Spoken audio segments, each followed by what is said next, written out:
Hello বন্ধুরা, আজকে আবার 3 দিন পরে ভাতের থালি নিয়ে আসছি। 3 দিন খুবই ব্যস্ত ছিলাম, তাই নিয়ে আসতে পারি না। প্রথম দিয়ে দিচ্ছি সাদা ভাত, একটু করে লেবু, লঙ্কা, সালাডে শসা, পটল ভাজা, ভেন্ডি ভাজা।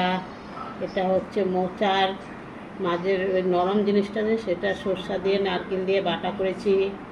তারপরে এটা হচ্ছে পেটু ভাজা, মাছের তেল পেঁয়াজ দিয়ে ভাত দিয়ে ভাজা করেছি।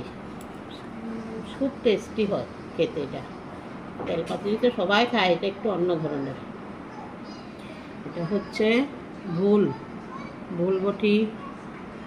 তারপরে করছি ডাল, তারপরে করেছি মাছ, ছোটো মাছ বড় মাছ মিলিয়ে রূপচাঁদা আর ভাঙন মিক্সড করে ঝুল করেছি, পটল দিয়ে আলু দিয়ে বেগুন দিয়ে।